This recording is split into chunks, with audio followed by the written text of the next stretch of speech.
Guys, you wouldn't believe it, but it's the end of the story, the end of the series, the end of a saga of Ashita no Joe. Because now we're on the last character. That's right. It's Jose Mendoze, everyone's favorite dad, and my favorite too. I think he's great. I'm gonna have stuff to talk about Jose. Thank God. I think he's a good character. I think he's a really good character. I think he's criminally underused. Not as much as Carlos. Certainly not as much as someone like Leon Smiley. Burr feels decently quick. No, I've not been able to land anything. I like how even here people are chanting for Jose. That's crazy. I wonder what Jose's credits are going to be, because all the other ones are like, wow, I'm the champion now. Crazy. But like, Jose is the champion. What could his possibly be? Yes! Yes! The perfect boxer has the perfect schmoove. I mean, it's not the perfect schmoove. If we had no god, then it would be the perfect schmoove. Sadly not. I got very excited then when I saw him do that. So Jose Mendoza, Jose Mendoza, I like to call him personally, he's the world champion. He's the final boss of Ashita no Joe, and he's fantastic. But again, criminally underused. There's so much about him that I'd love to learn, and I just feel like you don't get enough time with him. That's the problem. He's a dad. He's a father of two. He's got a wife. You know, he's got the family going on. He trains really hard for every single fight.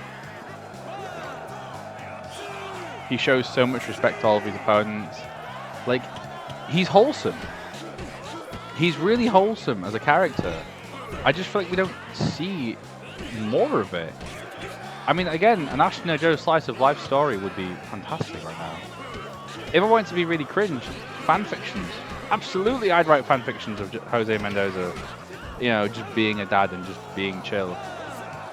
I'd love to see, like, you know, weird encounters between different characters. I want to see Jose meet Kim. I want to see what these two would be like together. Like, what kind of relation would that be? I want to see more of him and Carlos. Like, are you telling me that Jose would fuck up Carlos? And Jose's not the kind of guy who would go visit him regularly. I don't buy that. That's never mentioned in the story, by the way. But me personally, especially in Season 2 when they put Carlos in, like, the special little, like, rehab home thing. I absolutely believe that, like, not only would Joe go see Carlos all the time, but Jose would absolutely be seeing Carlos. Like, Jose clearly has so much, like, respect for this man. But again, we don't see any of it. Like, he's so vague and mysterious of a character, but it's like, I mean, I guess it's the sign of a good character, like, you want to see more. I would love to just see what Jose is like. Especially after the story, like, with him being all traumatized and stuff. Like, that's such a sad ending for such a wholesome character. Again, such is the story of Ashita no Joe. But I would love to see more of him. I'd just love to see that. Shame that the story ends when it does. I mean, it's not really, because it's the perfect ending for the story. It's the death of Joe. The death of Joe's career, at least. You know. Maybe Joe did make a full recovery. Maybe, you know, I still think he's dead. But maybe he did make a full recovery and, like, you know, he gets to live a happy life with Yoko. Yeah, right. Maybe the two would be perfect for each other. You know, maybe Joe becomes the next Jose. Jose passes the torch to Joe. Probably not. That is an incredible dash, by the way. That is super good. If only Jose had more than just a super.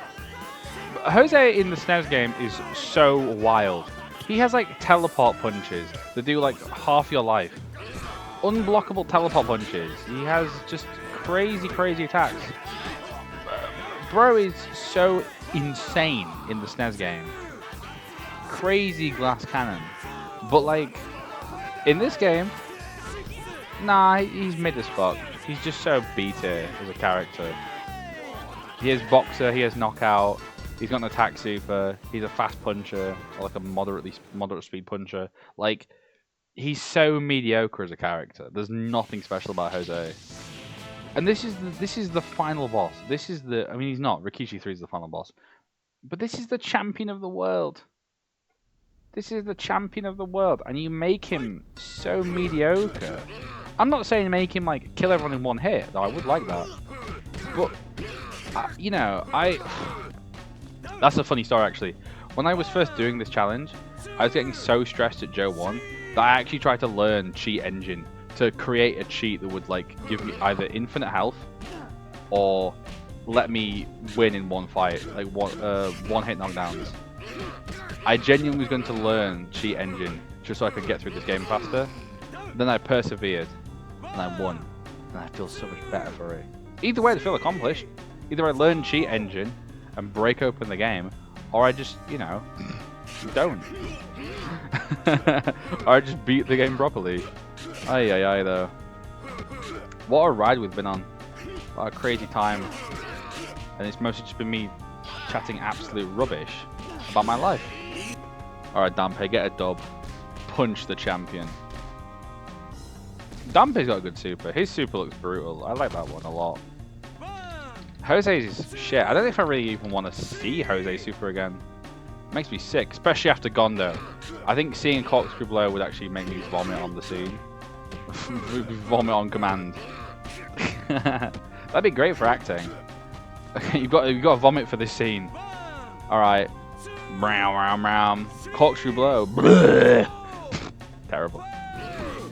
Oh, Gondo. You brought back many memories from 2 hours ago. If that, actually. I can't get over how bad Haramaru is. I really can't get over how, like, just disappointing of a character he is. I can't get over how disappointing the gameplay is of this game. Just, again, the SNES game kind of went pretty hard in some places with the characters. Even dumb shit. Like, with Rikishi. Oh, Rikishi's uppercuts are special. They have better range and they're unblockable to reflect the fact that Rikishi trained the fuck out of his uppercuts. So we'll portray this in the game by giving him the best uppercuts. Like, that's a really cool, clever way of doing things. It's, you know, a shame that this game doesn't do that. It doesn't make the characters unique. It does in slight ways. It can make some characters a little bit different to others. But most of the time, it's just making them worse than other characters. That's what I don't understand. Kim in the SNES game is crazy.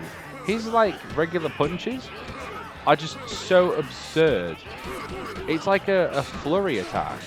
It's his regular jab. It's strange. It's so bizarre. But it makes him unique. It makes him very different to others. I like that. I'm sure that wouldn't work in a game like this. And I'm not saying just copy the SNES game. But I'm saying, once again, if the game on the SNES can do it, which has substantially less budget than this one, why can't this game do something similar? Why can't this game at least give characters like unique attributes?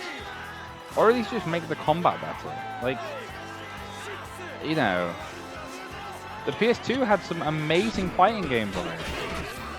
I was wondering, like, you saw me do it in another video, like I think it's the Marase video actually, where I click on Aoyama and see if there's like a new outfit unlocked. If the game gave you something for beating the game as like all the characters, other than just special illustrations in the options menu, then like, you know, give us something, because you can unlock everything in the game pretty much just by beating story mode. At worst, you do 2 playthroughs of it, but at best you do 1 playthrough and you unlock everything. Like, it's so stupid. It's so dumb. Even then, you unlock every character just except for Rikishi 3, who just is Rikishi 2. It's just the same character. Like, you know, it's not really much of like a super unlock, is it? It's just, here's the same character you've already unlocked by beating the game normally, but he's a bit different looking. Okay, what's the point? What's the point, to be honest? Speaking of Rikishi, there he is. It's Cool Cat. There he is. I mean, Joe's interesting at least because, like, you never fight him in the story modes. Like, his AI is unique to victory mode. But he's still not that hard. He's not as hard as Jose. Jose is final boss AI because, again, he's a final boss. Why couldn't we have Rikishi 3 as the final boss? Because he has difficult AI. Instead of just, limiting him to story modes. It's dumb. Alright, Joe, come on, let's put an end to this feud. I wonder if Jose's ending screen is going to be him with white hair. That would be fascinating, actually. I don't think it will be. I mean, judging by some of the ending poses, I'd like to see him with white hair. I think that'd be quite fun. Let's see if I can finish him with the corkscrew blow. Really rare that time. That'd be a nice ending.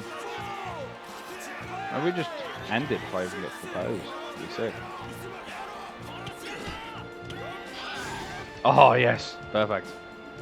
What a good finale for such a terrible series. It's a bad game.